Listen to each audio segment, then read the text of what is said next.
அனைவருக்கும் வணக்கம். தொடர்ந்து ஆதரவளித்து வர அனைத்து அனுகூலங்களுக்கும் மிக்க நன்றி. எடப்பாடி பழனிசாமி அணியிலிருந்து ஒரு விக்கெட்டு அவுட் ஆயிருச்சு.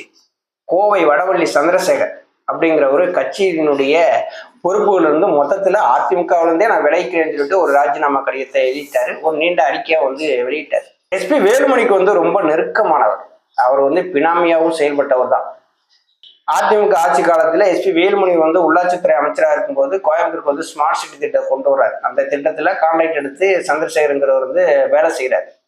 2021 ஆட்சி மாற்றம் ஏற்படுது. திமுக ஆட்சிக்கு வருது. ஆட்சிக்கு வந்த உடனேயே அவர் சந்திரசேகர் மீது ஒரு லஞ்ச ஒழிப்பு துறையினர் ஒரு சோதனை நடத்துறாங்க. லஞ்ச ஒழிப்பு துறையினர் சோதனை நடத்தி முடிஞ்ச உடனேயே 2022 ஜூன் 6 இது சந்திரசேகர் அவருடைய வீடு, அலுவலகங்கள், நிறுவனங்கள் எல்லா இடங்களிலுமே வருமான வரித்துறையினர் சோதனை நடத்துறாங்க. வேலுமணி அவருக்கு பினாமியா இருந்து செயல்படுறாரு. இவர் இந்த ஸ்மார்ட் சிட்டி திட்டத்துல கான்ட்ராக்ட் எடுத்து வேலை செய்யறாரு.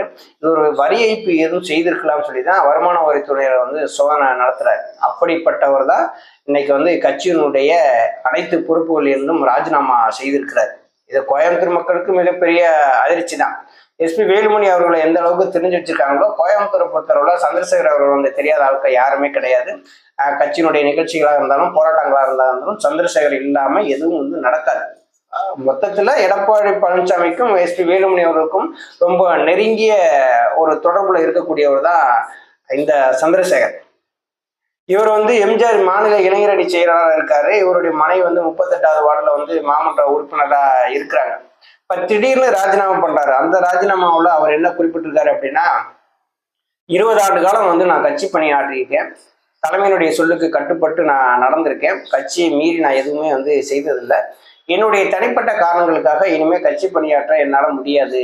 அதனால நான் ராஜினாமா செய்கிறேன் அப்படிங்கிறார். கட்சியினுடைய பொதுச் செயலாளர் எடப்பாடி பழனிசாமிக்கும் முன்னாள் அமைச்சர் எஸ்பி வேலுமணி அவர்களுக்கும் என்னோடு பயணித்த அனைவருக்குமே நன்றி நன்றி நன்றின்னு சொல்லிதான் அந்த ராஜினாமா கடிதத்தையே எழுதியிருக்காரு. ஒரு பெரிய அறிக்கையை வெளியிட்டிருக்காரு. ஆனா திடீர்னு ஒரு அம்மா நாளிதனுடைய வெளியீட்டாளராக இருக்கக்கூடியவர் ராஜினாமா பண்றாரு அப்படின்னா என்ன காரணமா இருக்கும்? எடப்பாடி பழனிசாமியினுடைய தலைமை சரியில்லை அப்படிங்கிறதுனால கட்சி விட்டு விலகுறாங்களா?